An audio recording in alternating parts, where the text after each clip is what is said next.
Ama kweli tutashinda tukiwa na imani. Ni saa ya neno la uzima. Ni kipindi ambacho kinakujia kila siku za Jumamosi kuanzia saa 2 kamili mpaka 3 usiku saa za Afrika Mashariki.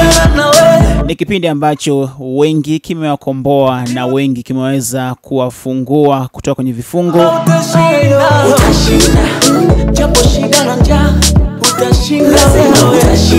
Ni kipindi ambacho kinaletwa na mchungaji Ludovick Kwezi wa huduma ya ukombozi wa Kristo kwa mataifa yote. Huduma hapa ikiwa inapatikana Bariadi, mtaa wa Majahida, lakini kwa hapo Lani Maswa huduma inapatikana njia ya kuelekea Mnadani. Na saa hii namuona mtumishi wa Bwana ambaye basi Mwenyezi Mungu anamtumia kwa kiwango cha juu sana kuhakikisha kwamba anafikisha zile taarifa ambazo, kwa sababu unapoambiwa mchungaji, hiyo ni kalama. Ni kalama, lakini pia ni wito wa Mwenyezi Mungu. Au unakosea? Ni kweli kabisa. Maana hapo sidhani kama kuna mtu ambaye unapokuwa mchungaji unaenda kusomea. Ni kweli? Kusomea kupo kusomea. Lakini kusoma si karama. Maana unajifunza. Ila karama mtu anapewa kutoka kwa Mungu. Na unapopewa karama ndipo tunaona matendo makuu ya Mungu yakitendeka. Amina. Tuna vitu viwili tofauti. Na wachungaji wengine wanaenda kusomea. Hata mimi nimesomea. Lakini pia ukawa na kalama ndani yake. Kwa sababu mpaka hivi ninavyoongea nina certificate na ninasomea sasa hizi diploma. Kwa hiyo ni muhimu kuwa na elimu ya theolojia, lakini pia uwe na karama ambayo ndio inasababisha mambo mazuri kutokea kuwakomboa watu, kuwasaidia watu. Amina. Amina. Karibu baba. Asante. Ninashukuru kabisa kwa kunikaribisha kwenye redio hii ya Sibuka FM. Lakini pia nichukue nafasi hii kuwasalimu watu wote ambao wanatusikiliza katika kipindi chetu cha saa ya neno la uzima. Mahali popote ulipo, sogea karibu na redio yako, lakini pia kama kuna jirani yako basi mwalike asogee, maana leo kuna mambo mapya kabisa ambayo huenda saa nyingine hujawahi kuyasikia. Na kwa Mungu kila siku ni mpya. Basi kwa majina nimetambulishwa, lakini pia sijaja peke yangu, nina viongozi wa kanisa letu nao watajitambulisha, alafu tutaendelea na kila ambacho Mungu ametupa leo tuweze kukileta kwenu. Asante. Karibu viongozi. Baba, nashukuru sana baba kwa ajili ya nafasi ambayo umenipa. Ni siku nyingine tulivu ambayo Mungu ametupa kusimama tena ndani ya studio hizi kwa ajili ya kuifanya kazi yake. Kwa jina ninaitwa Mwinjilisti Davis, ni kiongozi lakini pia ni msimamizi wa huduma yetu ambayo iko hapa Maswa. Nikukaribisha sana msikilizaji ambao unatusikia wakati huu. Ni wakati ambao upaswi kabisa kukaa mbali na redio yako. Nataka nikuambie leo tumekuja kwa namna nyingine. Mtumishi wa Mungu amebeba nguvu kubwa ya kukufungua kupitia kipindi hiki. Karibu sana. Amina. Karibu kiongozi, ujitambulishe alafu baada hapo tusonge mbele. Amina baba, nashukuru. Kwa majina naitwa Mwalimu Jacob Peter kutoka kanisa la Ukombozi wa Kristo Bariadi Majahida. Tuko tena leo hewani, msikilizaji, tupende kukualika kwenye kipindi hiki kilichojaa baraka pia na uponyaji mwingi. Tunapenda tukukaribishe. Karibu sana, na naamini kabisa na imani kabisa leo kuna kitu utaenda kupokea na kitu kipya kitaenda kuzaliwa kwenye maisha yako. Amen. Amen. Ni leo tunajifunza kama hivyo hada kwamba maisha ya watu, Yesu alikuwaje, ni kitu gani kilimfanya awe ni mtu mpaka leo ana jina pekee ambalo ndilo jina lenye umaarufu kuliko majina yote tunayapata ndani ya Biblia. Lakini pia tunataka hayo maisha ya Yesu basi sisi wenyewe binafsi tupate kuyaakisi. Na ndio maana tunasema sisi ni wa Kristo, maana yake ni wafasi wa Kristo. Sasa Kristo alipokuja duniani, siku amezaliwa, kuna mambo yalidhibitishwa na yaliandikwa kwenye vitabu. Hasa kitu kinachoitwa nyota. Leo tutaongelea kuhusu habari ya nyota. Na tumekuwa tunasikia watu wengi wanaongea kuhusu habari ya nyota, nyota nzuri, nyota imezikwa, nyota imefunikwa na vitu vingine. Sasa leo tutakuwa tunaongelea kuhusu habari ya nyota kwa sababu katika huduma zetu tumekuwa tunaona watu wengi ambao wanakuwa na tabu kama hiyo. Wakati tunapoomba kuna vitu vinatokea. Sasa leo tukasema hapana, tuwaletee kitu iki watu wapate ukijua, na zaidi ya yote wamjue Kristo, basi aweze kuwasaidia kutoka kwenye matatizo. Tutakuwa na somo linaloitwa nyota na maisha ya mtu. Nyota na maisha ya mtu. Kabla sijaendelea, labda niulize kiongozi hapo kwamba nyota ni nini? Nyota ni nini? Asante baba, nashukuru. Nyota, tunapoongelea nyota tunaongelea kipawa ambacho mtu amepewa na Mungu ili kufanikisha maisha yake. Ndio. Kwa hiyo tunaona kwamba nyota ni kipawa ama lengo, hatima, umahiri, mvuto au maana halisi ya uwepo wa mtu. Mwinjilisti, yes. Unasemaje mwinjilisti hapo? Asante baba, ninashukuru. Nyota ni, sitaenda mbali na kiongozi wetu alivyoeleza. Nyota ni neema ambayo mtu anakuwa anazaliwa nayo. Si kitu ambacho kinapatikana duniani, hapana. Kinakuwa kipo katika uasili wa mtu mwenyewe. Lakini kinamfanya yule mtu hawe mahiri kuliko wengine. Kuna mambo fulani yakifanya yeye yanakuwa na mashiko zaidi, yanakuwa na mafanikio zaidi kuliko watu wengine. Hiyo ndio maana ya nyota. Ndio maana ya nyota. Sasa watu huwa wanaoji kwamba yameandikwa wapi kwenye Biblia. Tuangalie kitabu kile cha Mathayo sura ya 2 mstari wa 2. Tuone kama Yesu alitajwa kwamba ana nyota. Tuone. Baada ya hapo tuanze wanasema kudadavua. Kuchanganua. Tuone inakuaje. Sura ya 2 aya ya 2 Mathayo. Biblia inasema Mathayo sura ya 2 na ule mstari wa 2. Nitasoma. Ndio. Biblia inasema kitabu cha Mathayo ile sura ya 2 na ule mstari wa 2. Ndio. Biblia inasema, yuko wapi yeye aliyezaliwa mfalme wa Yahudi? Kwa maana tuliiona nyota yake mashariki, nasi tumekuja kumsujudia. Tumeiona nyota ya mashariki. Biblia inaeleza kwamba hawa majusi hawa walitoka mbali, waliiona nyota ya mashariki. Manake sasa swali langu najiuliza, mtu kazaliwa kwenye hori ya ng'ombe. Baada ya kuzaliwa kwenye hori ya ng'ombe, watu wako mbali wakaiona nyota, waliionaje? Hapo ndio kuna maswali. Utagundua kwamba kumbe hivi vitu ni vitu vya kiroho. Ni vitu vya kiroho. Sasa mwalimu, kiongozi hapo, mwalimu, unaweza ukaelezeaje? Kwa sababu kama watu walikuwa mbali, lakini mtu ikazaliwa katika hori la kulishia ng'ombe, ni sehemu ilikuwa faraja imejificha. Waligundua vipi kwamba kuna mtu amezaliwa mwenye nyota yeye? Waligundua vipi? Ni wakina nani hasa majusi hawa? Ni watu wa aina gani hapa? Mama, hao waliogundua na kuiona nyota ya Yesu Kristo, hao mamajusi hawakuwa watu wa kawaida. Ndio. Hao watu walikuwa ni watu wa rohoni ambao baada ya Yesu kuzaliwa waliona nyota ile kiroho. Hayo ni mambo yanayoongelewa ya kiroho, sio ya kimwili. Amen.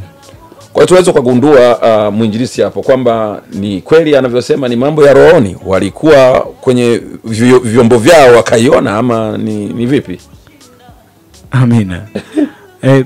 Kwa mujibu wa mafundisho na neema ambayo tuko nayo, nyota kama nyota tu, tunaposema nyota si jambo ambalo linaweza likazungumzika katika ulimwengu wa mwili, katika ukiwa mwilini.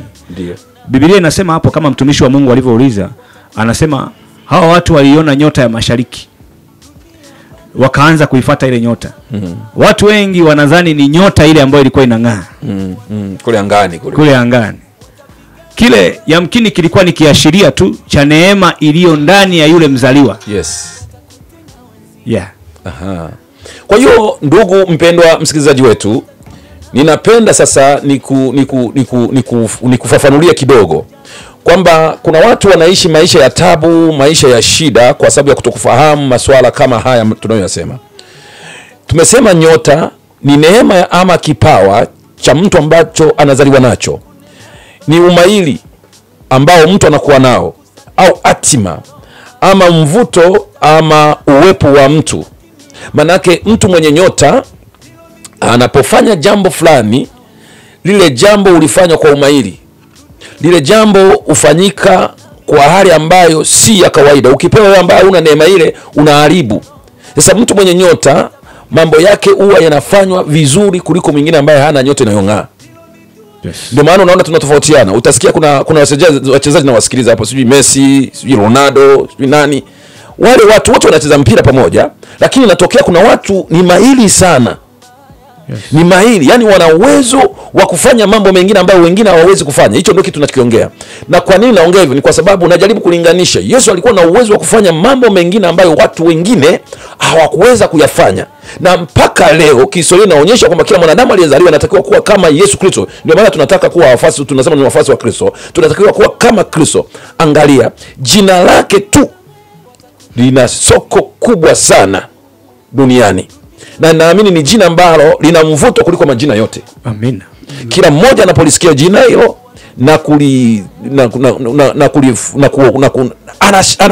anavuviwa kuwa Mkristo. Na unaweza kukuta mpaka watu wengine ambao hawaendi makanisani, lakini anakuambia mimi anatamani kuwa Mkristo. Kwani kwa sababu Kristo peke yake, lile jina peke yake lilikuwa limebeba nguvu ya kuweza kufanya mambo ambayo wengine hawawezi kuyafanya. Amen. Na hivi ndivyo ilivyo. Mkristo yoyote ambaye amewiva vizuri anakuwa anaweza kufanya mambo mengine ya kiroho makubwa kuliko wengine ambao hawajawiva vizuri ukimwamini Kristo. Lakini tunaangalia kwamba kila mmoja uzaliwa na nyota. Kila mmoja anazaliwa na nyota. Ama ni Mkristo ama si Mkristo, anazaliwa na nyota. Sasa kinachotofautisha pale ni kwamba je, ana nguvu ya kuilinda ile nyota? Ndio shida inakuja pale. Hebu tuangalie kwenye kitabu kile cha Mhubiri sura ile ya 9 haya 11. Mhubiri 9 haya 11, tuanze kuangalia maandiko vizuri. Nitasoma. Ndio. Biblia inasema, nikarudi na kuona chini ya jua. Anasema nikarudi na kuona chini ya jua Ya kwamba si wenye mbio washindanao katika michezo. Si wenye mbio washindanao katika michezo. Wala si walio hodari washindao vitani. Wala si walio hodari washindao vitani. Wala si wenye hekima wapatao chakula. Si wenye hekima wapatao chakula. Wala si watu wa ufahamu wapatao mali. Anasema si watu wa ufahamu wapatao mali. Wala wenye ustadi wapatao upendeleo. Wenye ustadi wapatao upendeleo. Lakini wakati na bahati uwapata watu wote. Kwa hiyo unaweza ukaona swali langu la msingi, kwa nini wengine wanalia na wengine wanafanikiwa? Ndio kisa ambacho kinatufanya leo tufundishe somo hili la nyota. Kwa nini wengine wanafanikiwa na wengine hawafanikiwi? Tunaona Biblia inasema kwamba wakati na bahati huwapata watu wote. Wakati na bahati huwapata watu wote. Sasa inakuwaje wengine ni millionaire, wengine hawana hata senti moja? Kwa nini? Kwa sababu Biblia inasema wakati na bahati huwapata watu wote. Sasa hapa katikati hapa kuna shida. Yes. Kuna shida. Na hiyo shida hiyo kama usipoijua wewe unanisikiliza, utaumia duniani. Utapata shida. Kufanya kazi kwa nguvu si kufanikiwa kabisa. Kwa lugha hii, kufanya kazi kwa bidii sio kufanikiwa. Kuna watu wanajidanganya tu ukifanya kazi kwa bidii ama umesoma sana. Kuna watu wamesoma sana hata mahali pa kulala hawana kabisa. Kuna watu wanafanya kazi ngumu, tena kwa taarifa yako, watu wanaofanya kazi ngumu ndio hawana kitu. Amen. Kinachosababisha mtu afanikiwe ni nyota yake, ni neema yake aliyopewa na Mwenyezi Mungu ikiwa safi. Amen. Haijavurugwa. Amen. Watu wengi maisha yao yameharibika kwa sababu hawajui siri hii, kwamba kumbe wakati na bahati wapata watu wote. Ndio mtu akipata matatizo au akiwa ni maskini anasema ni mapenzi ya Mungu. Hapana, mapenzi ya Mungu anasema hivyo. Turudi hapa kusoma pale. Rudi tena kusoma 9:11 Mhubiri. Asante baba. Ndio. Nitasoma. Biblia inasema, nikarudi na kuona chini ya jua ya kwamba si wenye mbio washindao katika michezo, wala si walio hodari washindao vitani, wala si wenye hekima wapatao chakula, wala si watu wa ufahamu wapatao mali, wala wenye ustadi wapatao upendeleo. Ndio. Lakini wakati na bahati uwapata wote. Watu wote. Kwa hiyo unajifunza hapa, watu wamepofushwa. Unakuta mtu analia, analalamika, anasema bwana mimi Mungu akupenda niwe hivi, akupenda bwana niwe msomi, akupenda mimi bwana nitajirike, ni mapenzi ya Mungu. Kumbe sio mapenzi ya Mungu, hapo kuna mkono wa ibilisi. Ukweli ndio huo. Amina. Watu wamefichwa kujua ukweli, kuna mkono wa ibilisi. Ukijua neema ulionayo na ikawa inafanya kazi vizuri, hakuna kitu kitashindwa kwenda mbele. Labda kama sijaendelea kufafanua sana au kufundisha sana, ni ruhusu kiongozi, kuna matukio mengi umekuwa unayasikiliza. Hivi kweli watu kutokufanikiwa ni mapenzi ya Mungu? Hapana. Kusudi la Mungu na lengo la Mungu Baba ni kwamba watu wote wafanikiwe. Ndio maana maandiko yanasema kwamba Mungu apendelei. Ana upendeleo. Mungu hana upendeleo. Mapenzi ya Mungu na kusudi la Mungu watu wake wote waishi kwenye maisha ya uhalisia ambao yeye Mungu kawaumbia. Lakini kitu ambacho kinasababisha watu wengi leo wasiishi kwenye maisha ambao Mungu kawakusudia waishi ni kwa sababu kuna ujanja fulani. Kuna watu ambao unakuta wanajua kutumia vizuri ulimwengu wa roho. Wanaweza wakaiona nyota yako wakaiba pasipo wewe kujua, alafu wewe ukawa unateseka, unaishi maisha ambayo sio ya kwako. Lakini kumbe kuna mtu mjanja ambaye tayari kasha kuibia nyota yako, anaitumia, yeye anafanikiwa, alafu wewe unaharibikiwa. Sasa wengi wanakuwa ni wakulia tu kwamba aliyekupa wewe ndio kaninyima mimi. Kumbe sivyo. Wanamsingizia Mungu. Wanamsingizia Mungu. Ya mwinjilisti unasemaje hapo? Asante baba. Hili jambo la kama amejaribu kudokezea kwamba kuna watu wana uwezo wa kuibia nyota. Alafu wewe ukawa unataabika, lakini wenzako wanafanikiwa kwa kupitia mgongo wako. Inawezekana hii kweli? Hii inawezekana kabisa. Na inawezekana kwa vipi? Kwa sababu tukiwa kwenye huduma yetu tumeona mara nyingi wakati wa kufunguliwa, wakati wa maombezi, kumekuwa na vituko vingi sana kwa habari ya nyota. Ndiyo. Hata mimi wakati nikiwa mgeni nikawa nasema hii nyota ikoje hivi, ina shape gani? Wakati bado mchanga nilikuwa najiuliza sana. Hata juzi tukiwa kwenye maombi siku ya Alhamisi, ndiyo, binti mmoja analipuka anasema nyota yake tumeizima. Haing'ai tena. Ina maana nikagundua kumbe mtu mwenye nyota anakuwa ni sawasawa na mwanga. Akiwa kwenye giza wadudu wanafuata ule mwanga. Wanafuata, ndio. Kwa hiyo ile neema, ile nyota inavuta watu. Kwa hiyo kama una nyota ina maana kwamba ni sawasawa na mtu ambaye anapitwa, watu hawamuoni. Kwa hiyo ni kweli baba, kuna watu wanaiba nyota. Watu wengi tunaoishi nao leo ni watu ambao wako rohoni.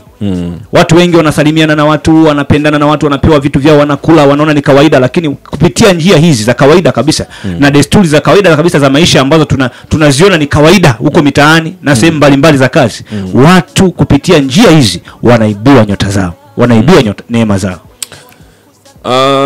Nimewahi kutazama kwenye TV, nikaona kuna mtu fulani, sitopenda kumtaja jina, akawa anatambulisha kwamba yeye ni mtaalamu wa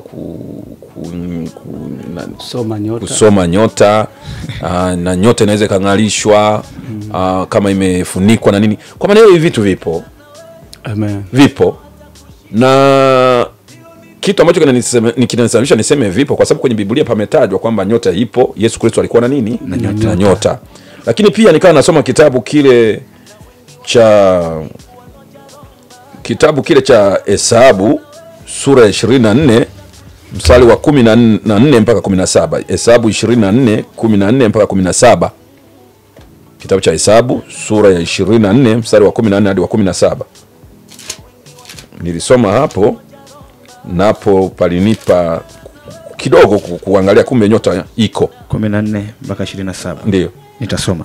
Biblia inasema basi sasa tazama ninakwenda kwa watu wangu. Ndio. Haya nitakualifu mambo ambayo watu hawa watakayowatenda watu wako siku za mwisho. Ndio. 15 akatunga mithali yake akasema, Balaamu mwana wa Behori asema, yule mtu aliyefumbwa macho asema yeye asikiaye maneno ya Mungu na kuyajua maarifa yake aliye juu, yeye aonaye maono ya Mwenyezi Mungu, akianguka kifudifudi amefumbuliwa macho. Ndio. Namuona lakini si sasa. Sasa angalia hayo mambo ya roho hayo. Mungu anasema kuna watu ambao amewapa neema ya kuona mambo ambayo wengine hawayaoni. Amen. Ya kuona mambo mengine ambayo watu wafanya nini? Hawayaoni. Kumbe haya mambo yapo. Sasa sikiliza, anaanza kufafanua pale namuona lakini si sasa. Anaanza kuelezea sasa, ninamuona lakini si sasa. Yule mtu aliyepewa nini? Aliyepewa macho ya rohoni. Anaanza kuona sasa, namuona lakini si sasa. Kwamba kumbe mtu anaweza akakuona leo kwamba wewe ni mtu wa aina gani, baadaye utakuja kuwa mtu wa aina gani kesho. Twende. Namtazama lakini si karibu. Ninamtazama lakini si karibu. Nyota ikatokea katika Yakobo. Sasa nyota ni nini? Anasema nyota itatokea katika Yakobo na fimbo ya enzi itainuka katika Israeli. Kwa maana anasema kwamba nyota itatokea katika Yakobo. Maana yake katika kizazi cha Yakobo atatokea mzaliwa katika tumbo lile ambaye atakuwa na nyota ya ufalme. Maana yake ndio maana fimbo ni ufalme. Sawa? Fimbo ni utawala. Fimbo ni uongozi. Kwa hiyo anasema atatokea mtu katika nini? Katika ukoo wa Yakobo ambaye nini? Ambaye atafanya nini? Ambaye atakuwa na nini? Na ile fimbo. Si ndio? Ambaye ni nini? Ni utawala. Sasa nani huyu anatajwa? Maana yake kibiblia alikuwa anatajwa kutoka katika Yakobo, katika uzao wa Yakobo alikuwa anatajwa Yesu Kristo. Na tutakuja kuona kwamba huku Biblia inaeleza kwamba huyu nani? Yesu waliona nyota yake kutoka mashariki. Amen. Kama alivyotabiri huyu kwenye kitabu cha Hesabu. Sasa inakuja kuonekana kwenye kitabu cha Mathayo kwamba anaonekana mtu amezaliwa katika ukoo ule wa Yakobo. Anakuja kuzaliwa nani? Anakuja kuzaliwa Yesu Kristo. Na watu wataalamu wa nyota wasomao wanaoyaona maono wanakuja kuiona nyota ya mashariki. Unaona? Sasa tunajifunza kitu hapa kwamba kumbe mpaka leo watu namna hiyo wanaweza kama upande wa giza ama upande wa Mungu. Wakiwa upande wa giza wanaweza kuona nyota yako na wakaihamisha. Amina. Haleluya. Amen. Sasa wengi wameibiwa nyota. Wanalia na kuna mapungufu. Endapo kama una nyota kuna vitu vingi vinatokea. Angalia, watu wengi wanalia ila hawajui kwamba kwa nini wanalia, kwa sababu hawajui baadhi ya mambo. Ukiwa una nyota, yani madhara ya kutokuishi na nyota. Jambo la kwanza unalolipata unakosa upendeleo. Yani kama ukibatika wakikubahatisha kwa kunyang'anya nyota leo watu wa rohoni, unakuwa una nini? Unakosa upendeleo. Unakosa kibali, unakosa mvuto, unatenda kazi chini ya kiwango, unakosa ujasiri hata kwenye kudai haki yako. Mtu yoyote ukiona anadhulumika, anamuogopa yule anayemdai, maana yake yule anayemdai ana maguvu ya rohoni. Yaani wewe ukiona unashindwa kudai haki yako, maana yake yule ambaye unamdai amechukua haki yako, ana maguvu ya rohoni, amekunyang'anya nyota yako, huna ujasiri. Watu wengi wamedhulumika mpaka hata kazini, au kwa mabosi, kwenye biashara mtu anamkopesha haraka hawezi kukopa, ama unadhulumika shamba, unashindwa kudai, unaogopa na tetemeka. Anachokifanya yule mtu anakuwa amekuibia nyota yako, ama walishawahi kuibia nyota yako. Kwa hiyo unakuwa ni kapi. Na mtu ambaye ana nyota kibiblia tunamuita ikabodi, debe tupu. Sasa wengi ni debe tupu, wako masokoni, wako serikalini wanafanya kazi, ni madebe matupu. Ukiwaona leo unamwangalia mtu anapata mshahara labda ni shilingi 800,000 au milioni, lakini hata kibanda hana mpaka anazeeka. Anakuambia ni mapenzi ya Mungu. Kama mapenzi ya Mungu, kila siku unafanya kazi na mwenza. Cha ajabu mimi wanashangaa. Unakuta ni walimu wote wanafanya kazi kwa mfano. Wote huyu anapata labda 7,500,000, huyu labda anapata 700,000 ama 600,000 ama 500,000. Lakini unaweza kushangaa kuna mwingine anapata 500,000, ananunua gari, anajenga nyumba na ana mke. Alafu unakuta mwingine labda ni mama, anapata mshahara ule, ana gari, ana nyumba na ana mme, analishwa, lakini bado ana hela kwenye account. Ukimuuliza hela zako zinaenda, anasema zinaishaka tu hivi. Sio zinaisha hivi, kuna mchezo umechezewa mama au baba. Sasa nataka niwaambie leo kwamba usikae unadhani kwamba mambo yote wanadamu wote wako sawa. Hapana. Tunazidiana. Kuna watu wana maarifa ya rohoni. Kuna watu wana maarifa ya rohoni. Ukiona unafanya mambo yaendi, hebu tafuta msaada wa kiroho. Kuna watu wanataabika wanadhani kwamba ni mapenzi ya Mungu. Sio mapenzi ya Mungu kuwa maskini. Sio mapenzi ya Mungu kuishi maisha ya taabu. Sio mapenzi ya Mungu kuwa ni mtu wa kutaabika, yani ni mtu wa kuonewa. Sio mapenzi ya Mungu. Kila siku unasema mimi sina. Sio kweli. Kuna shida ya kiroho. Labda kama naongea sana, naweza nikaa nakimbia sana, lakini nadhani ndivyo ilivyo. Amina. Naongea hivyo kwa sababu unajua kwamba kuna uchungu ambao nao, kwa sababu kuna watu nawahudumia wanakuja wanalia, ukija kumwombea unaambiwa kwamba kaibiwa nyota huyu.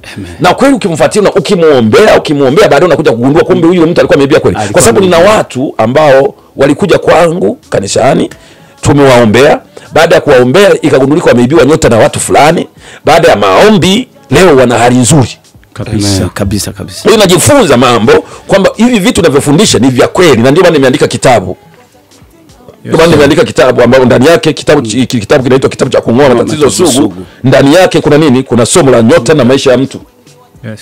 Haleluya. Amen. Kabla sijaendelea nimkaribisha kwa kiongozi wetu hapa mwinjilisti, hebu na wewe utuelezee kidogo unavyofahamu vizuri madhara endapo kama nyota yako inakuwa imeibiwa. Unaweza ukapata madhara gani kidogo? Asante baba. Ndio. Mimi mwanzoni umetuelezea vizuri, ukaeleza kwamba mtu ambaye hana nyota ni sawa na mtu ambaye yuko duniani lakini anaishi kwa ajili ya kutumikia wengine, ni mtumwa. Ndio. Ni debe tupu. Ndio. Kwa hiyo kama huna nyota yako imechukuliwa, ina maana wewe umeachwa tu, huna kitu na huna utakachomiliki, kwa sababu nyota yako ndio imeshika hatima, ndio imekuwa muhimili wa maisha yako. Na ndio maana Biblia inasema kwenye kile kitabu cha waraka wa 3 wa Yohana sura ya 1 mstari wa 2, penzi, naomba ufanikiwe katika mambo yote kama vile roho yako ifanikiwavyo. Kumbe hapa tena umeongeza kitu kingine. Tuendelee. Kumbe Mungu kusudi lake kila mwanadamu ambaye amemuumba anatembea kwenye uso wa nchi leo hafanikiwe. Kwa hiyo unapoona hujafanikiwa ni dalili kwamba nyota yako haiko salama, imeshachukuliwa, na kuna madhara makubwa sana. Kuna watu wengine leo wanapata magonjwa, wanatabika na magonjwa, lakini chanzo nyota zao hazipo. Kuna watu leo wanafanya biashara kwa ugumu, wanashirikiana na watu mpaka wanagombana, wanaingia kwenye migogoro mikubwa, wengine wazai. Chanzo ni kwa sababu nyota zao hazipo. Kwa hiyo ukiibiwa nyota kuna hatari kubwa mno. Na kuna wengi ambao wameibiwa nyota wanaishia kukata tamaa, wengine wanajinyonga, lakini kumbe tatizo hawajajua, tatizo liko rohoni. Wameibiwa vile ambavyo ni msingi wa maisha yao, lakini havionekani kwa namna ya kawaida. Asante baba. Asante. Dalili za mtu aliyeibiwa nyota zikoje? Dalili. Amen. Baba, kwa kweli tunabarikiwa sana na ujumbe huu. Naamini msikilizaji hapo ulipo kuna kitu kinaingia kwako, kinazaliwa kwa upya. Yes. Sasa tuongelee dalili za mtu aliyeibiwa nyota. Dalili namba 1 ya mtu aliyeibiwa nyota, anafanya kazi, anatumia nguvu nyingi lakini matokeo kidogo. Huyo jue hana nyota. Hatari sana. Yaani unatabika. Tunasema kwamba unafanya kazi kama tembo lakini unakula kama sisimizi. Ujue hapo moja kwa moja nyota yako haipo, kuna mjanja anaitumia. Unajua watu wengi wanaasiriwa na kitu kimoja baba. Kwa sababu wengi wanakuwa mwilini sana. Sisi mambo ambayo tumekuletea ni ya kiroho na tumeyaona, tumeyashuhudia. Wengi wamekuja kanisani kwetu pale wanalalamika, wanaishi maisha ambayo sio ya kwao. Yaani ukimuona kamtathmini jinsi alivyo na maisha anayoishi, yaani unaona ni vitu viwili tofauti. Kuna kitu nilikuwa nafuatilia, kuna watu tunawaita desert queen. Ndio. Yaani ukimuona kwa nje unasema yani bila shaka huyu ana milioni kama 50 hivi. Kumbe anaishi kwa kujikaza na amepanga.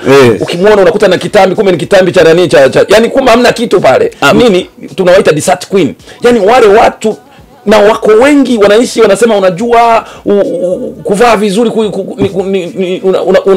umaridadi unaficha nini, unaficha maskini, unaficha ziki. Kumbe ni mtu ile kaibiwa nini? Kaibiwa nyota. na ukweli na uhalisia tunaojua ni kwamba watu wengi wameibiwa. Tutakudhibitishia hilo kwenye Biblia.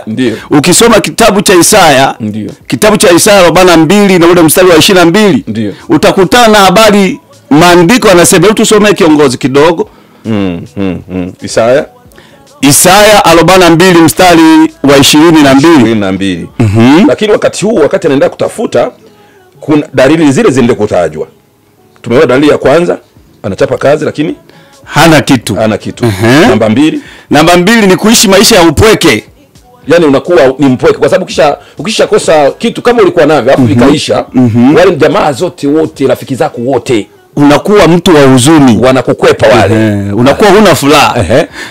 Dalili nyingine ni kusoma lakini upati kazi. Unasoma, unatumia muda mrefu. Kwa mfano, unakuta labda umeanzisha biashara, umefungua duka, unaweka bidhaa mle. Amen. Jirani yako na bidhaa kama ya kwako. Lakini vya kwako vifaa vile vinunuliwi. Mpaka kama ni nguo zinaisha kwenye fashion. Alafu hata mitumbo kipeleka kwenye mitumba hainunuliwi sasa. Kuna watu wangapi wako hivyo? Mnapoongea namna hiyo najua mnanisikiliza nyewe. Ni wengi. Mnanisikiliza na mnaumia hivi ninavyoongea hivi. Mnaumia, mna madeni, mnadaiwa kweli. Amen. Lakini kuna watu wamewachezea, ndio. Wamewachezea, lakini Yesu yupo atawasaidia. Amen. Tuendelee. Ndio. Nisome. Ndio.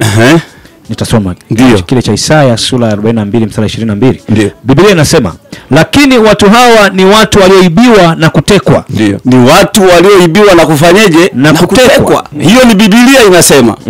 Wote wamenaswa katika mashimo, wamefichwa katika magereza. Wamekuwa mawindo wala hapana aokoaye. Wamekuwa mateka wala hapana asemaye rudisha. Wala hapana asemaye rudisha. Kwa hiyo sasa tunapata picha kwamba ili uweze kunyang'anywa vitu vyako wanakuweka mateka. Sasa kuna vitu fulani ambavyo tunaweza kuviongea. Kwa mfano, wanawezaje kukamata hawa watu? Wanawezaje kukamata, kuchukua nyota yako? Wanawezaje? Tumekuwa tukiombea watu, tunasikiliza sauti zinaongea. Wanawezaje? Asante baba. Kuna namna nyingi sana tumekuwa tukisikia roho zinalipuka, watu wanasema namna ambavyo wanashika watu. Mwingine tukasikia anasema kwamba yeye aliamka tu asubuhi akasalimiana na mtu fulani, nyota ikaenda. Ndio. Mwingine alipewa zawadi. Ndio. Pewa soda, pewa nguo. Kumbe yule aliyekuwa anatoa hakuwa mwilini, alikuwa rohoni. Alikuwa na makusudi ya kuchukua, ya kuiba. Kwa hiyo kuna namna nyingi sana ambazo watu wanaibiwa nyota. Wengine nguo zao za uzao zinachukuliwa, nyota ya uzao inachukuliwa. Kwa hiyo kuna namna nyingi ambayo watu wanaibiwa nyota zao. Ndio. Ukiangalia kitabu kile cha Mathayo sura ya 2 mstari ule tumeona wa 2 mpaka wa 6, utagundua kuna mambo fulani ambayo wale watu wa majusi kutoka mashariki walikuja kwa Yesu, lakini kinachoonyesha walikuja na zawadi. Amen. Ninachojifunza, si kila zawadi unayopewa ina nia njema Kabisa. Si kila zawadi unayopewa ina nia njema. Si kila salamu unayopewa ina nia njema. Unaona? Si kila chakula unachopewa kina nia njema.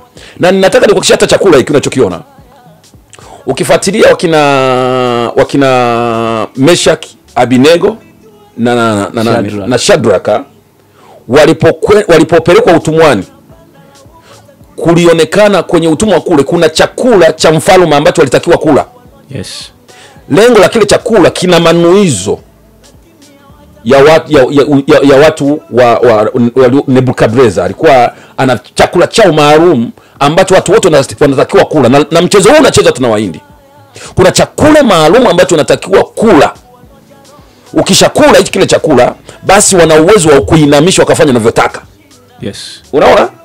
Chakula hicho. Lakini pia wakinamesha kiawa, unaweza kaona walikataa kula kile chakula, wakasema sisi tutakula chakula chetu, tutakula mtama. Unaona? Na ndio inachoonyesha kwamba baada ya kula chakula chao walikuwa na hekima na maarifa na miili yao ilikuwa na afya njema.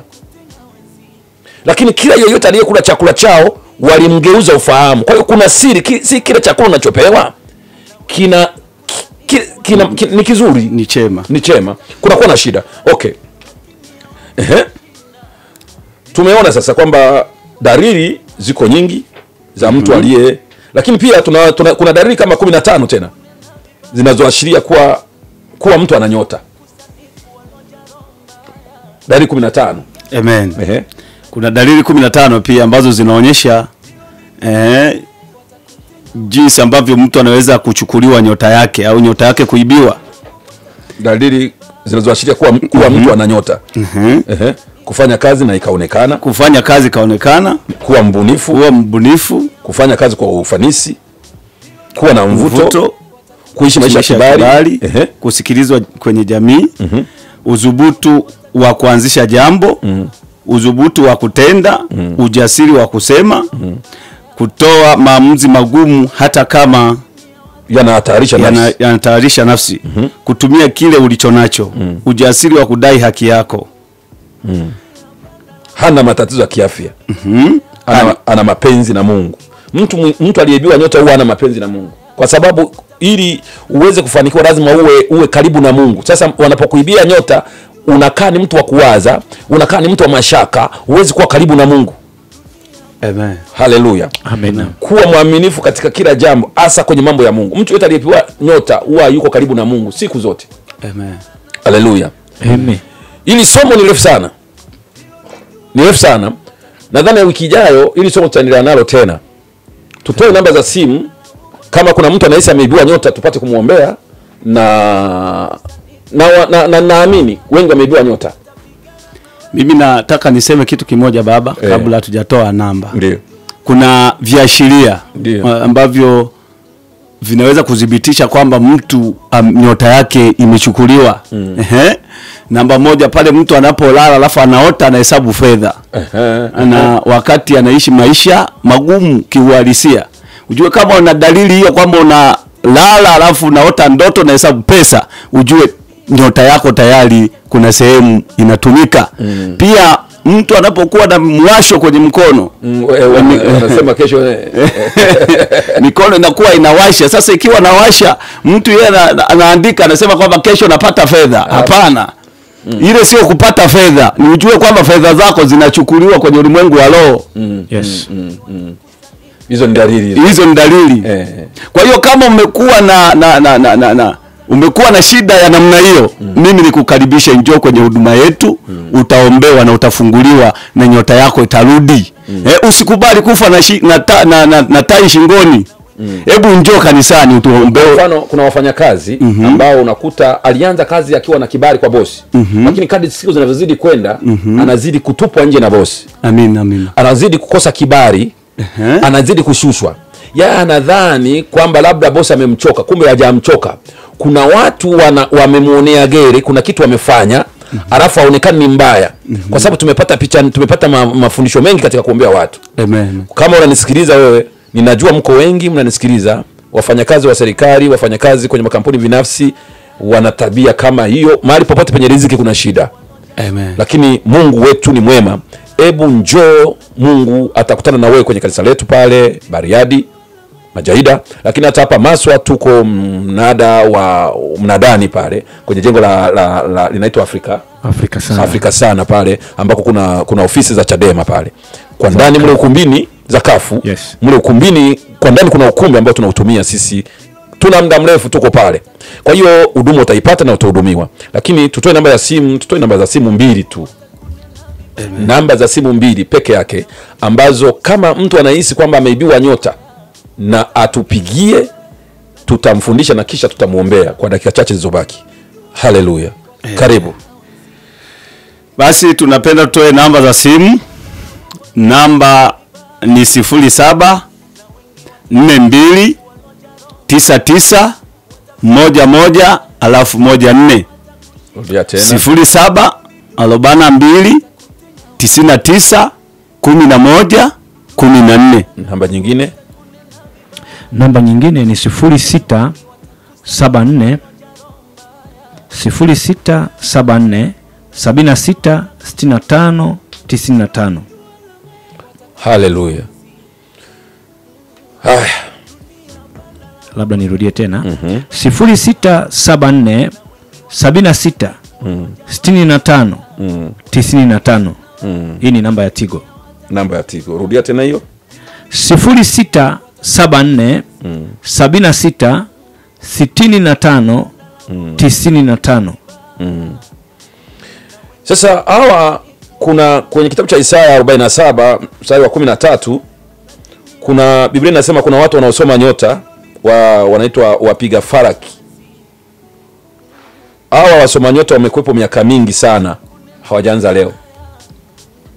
Nyota hizi hazijaanza leo, tunaona hata kipindi cha Yesu. Okay, kuna namba ya simu inaingia.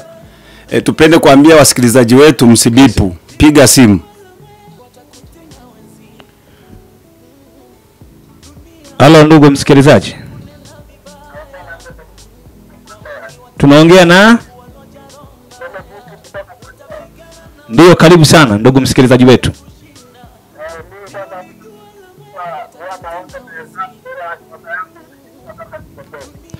Wewe unaota unahesabu hela? Ndio. Unafanya biashara? Ndio. Unaonaje maendeleo ya biashara yako ukiwa katika hali ya kuota hiyo ndoto? Aha. Karibu sana. Kwa hiyo ulikuwa unasemaje ndugu yetu? Yuko wapi na yuko wapi? Unaweza karudia kututajia mahali ulipo? Uko Mwandoya, Meatu. Ndio. Sawa, okay, haina shida. Una redio hapo? Basi kata simu yako, alafu tukianza maombi utashika redio yako, tutaomba pamoja. Mwingine huyu hapa. Ndio, karibu. Halo? Halo, tunaongea na msikilizaji kutoka wapi? Naongea na Samuel Rubeni kutoka Shinyanga. Upo Shinyanga. Punguza redio, punguza sauti ya redio yako. Punguza sauti ya redio yako. Okay. Naona mwingine huku. Ndio. Halo? Ndio. Karibu sana. Tunaongea na nani kutoka wapi? Tunakusikia ndugu yetu. Tunaongea na nani kutoka wapi?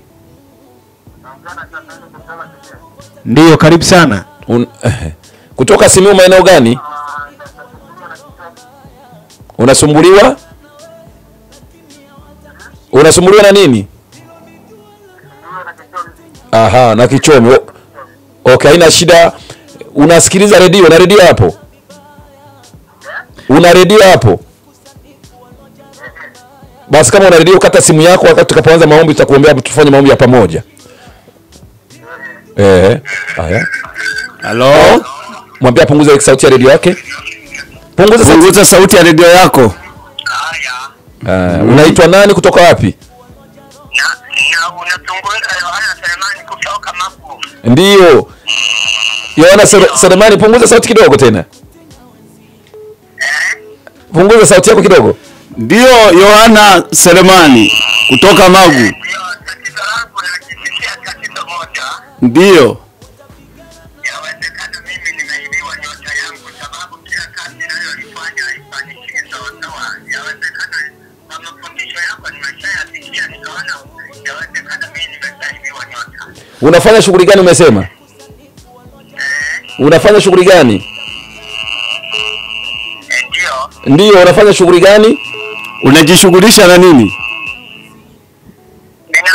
Unajishughulisha na nini? Unafanya kazi gani? Najishughulisha na kilimo, nalima mashamba lakini hayafanikiwi. Najitahidi hata kutoa moja ya 10 lakini hamna tu. Sasa wewe naona nyota yangu imeshaibiwa. Sasa mimi naona wewe unatakiwa ufunge safari uje tuonane uso kwa uso, kwa sababu kama umeona hilo na limechukua muda gani? Naam, limechukua tatizo muda gani hilo? Sasa Yohana, nahitaji kuombewa. Ndio Yohana, umepata kibali kwa mtumishi wa Mungu, amesema utakuja, utaonana naye, utakuja Bariadi, utafunga safari afu utakuja, utaonana naye, atakuombea.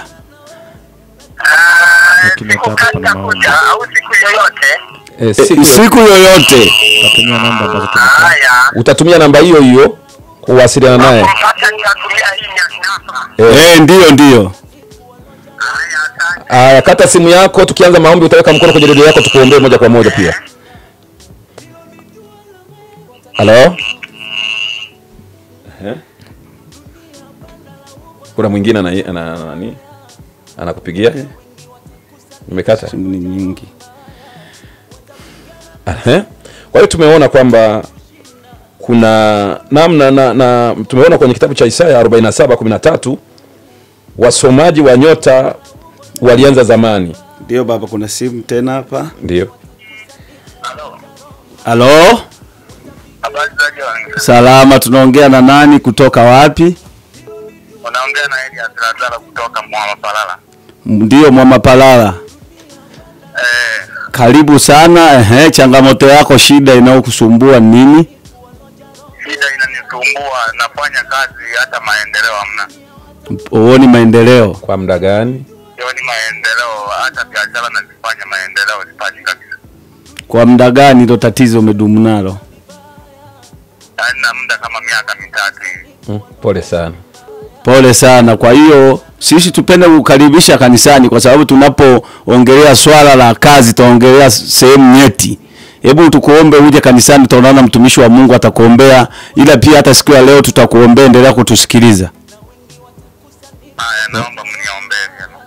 Haya, barikiwe sana. Baada tukimaliza kusikiliza simu, tutaomba kwa pamoja. Basi utaweka mkono wako kwenye redio, tutakuombea, lakini utafunga safari, utakuja utakutana na mimi uso kwa uso, kwa sababu swala la mafanikio linahitaji mafundisho, lakini pia linahitaji kuombewa kwa nguvu.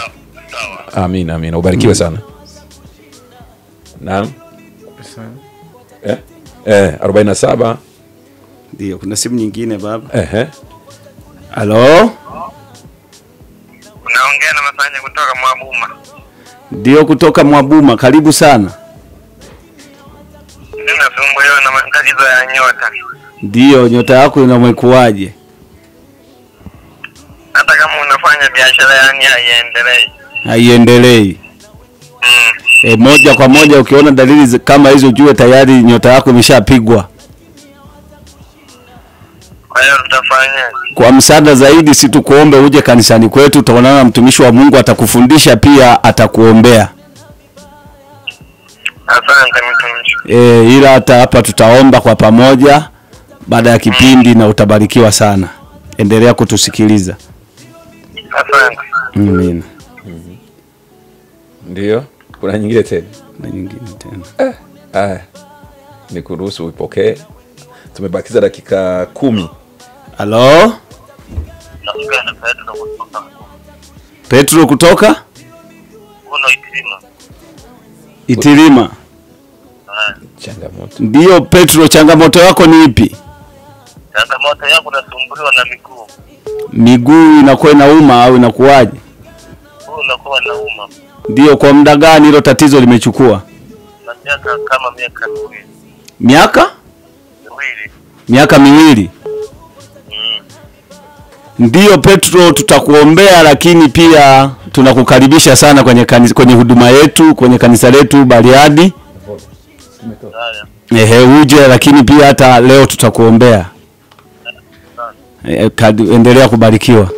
Kuna mwingine wa Tigo hapa.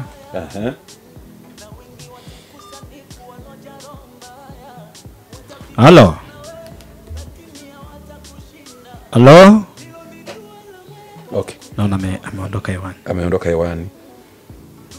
Tusomee sasa hilo andiko wakati tunawasubiri watakao. Tumebakiza dakika chache afu tuanze kufanya maombi. Imeingia tena. Mwingine hapa imeingia tena. Halo.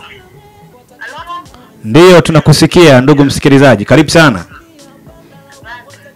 Ndio, unaitwa nani, unatokea wapi? Karibu sana dada kutokea Maswa. Maswa sehemu gani hapa? Karibu sana.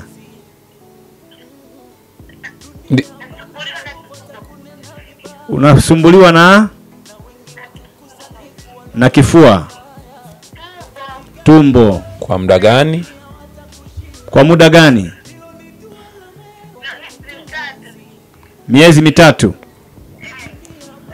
Basi wakati unaendelea kusikiliza redio yako, tunapoenda kumalizia wakati wa maombi, utashika redio yako wakati wa maombi na muujiza utatokea pale pale. Lakini kesho ajitahidi kuja ibadani pale Afrika sana saa 5 kamili awepo, atakutana na mkono wa Bwana. Amina. Amen. Halo? Halo? Ndio, tunaomba uongeze sauti yako. Halo? Sauti isikike vizuri. Okay. Kuna mwingine tena baba hapa amepiga. Halo. Halo. Ndio, tunaongea na nani kutoka wapi? Naongea na Kima Daniel kutoka hapa Mwanzumai. Kutoka Hapa Mwanzumai. Ndio, changamoto yako ni nini? Changamoto yangu nasumbuliwa na Kichwa. Hicho kichwa kinakusumbua kina muda gani? Muda wa miaka miwili. Sasa ili upone tunakukaribisha kwenye huduma yetu. Karibu kwenye huduma yetu, utakuja ombeo, utafundishwa, utaonana mtumishi wa Mungu atakuombea na kichwa kitakaa vizuri kabisa. Lakini usikae mbali na redio yako wakati tunapoanza maombi dakika 2 zinazokuja, basi uguse redio yako na muujiza utakuwa pamoja na wewe. Amen. Basi namba simu zimetosha, tumebakiza dakika 6. Amina, nitasoma baba. Biblia inasema kwenye kile kitabu cha Isaya sura ile 47 mstari wa 13. Umechoka kwa wingi wa mashauri yako. Anasema umechoka kwa wingi wa mashauri yako. Basi na wasimame hao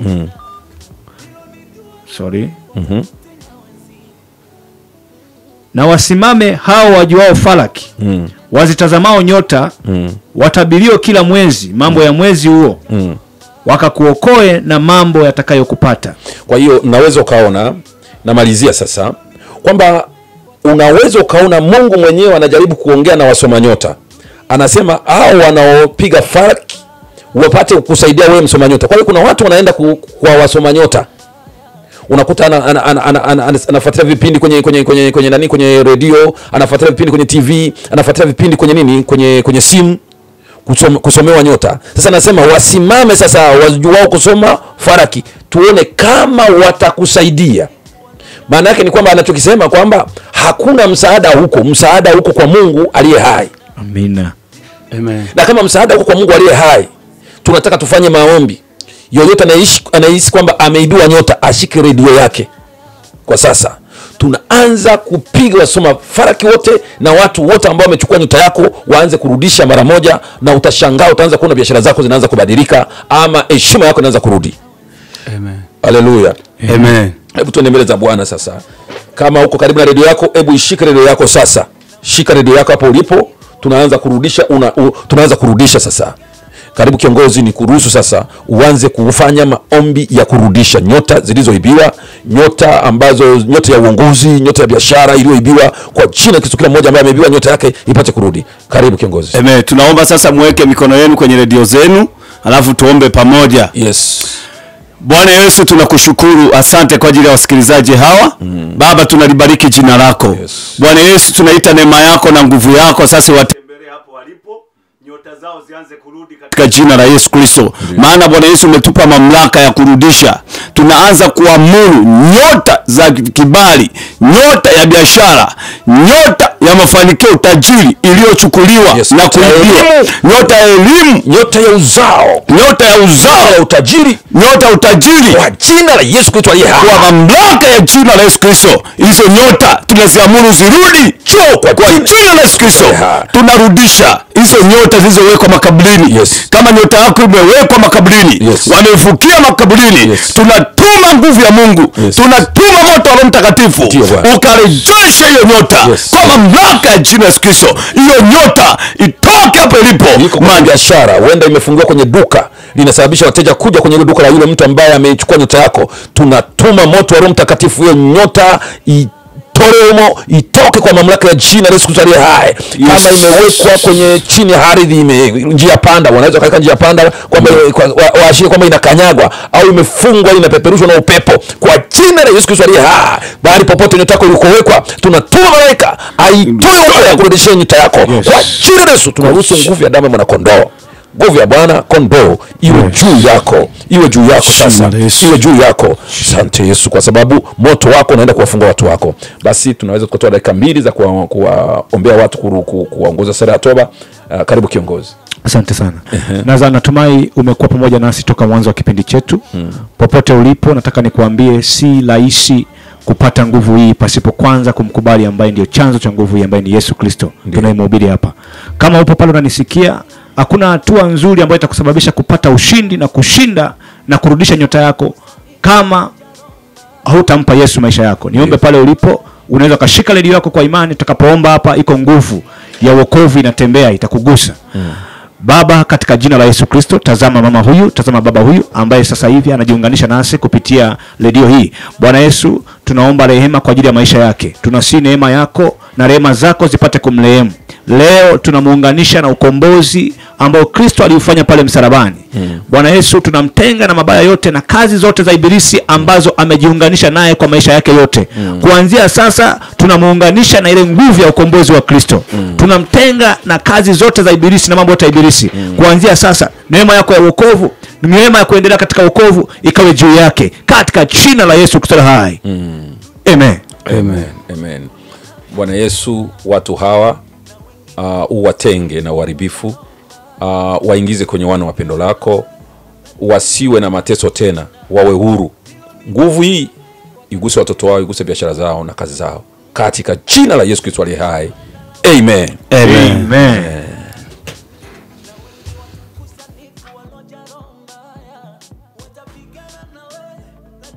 Watakushinda, hilo ni dua la wewe.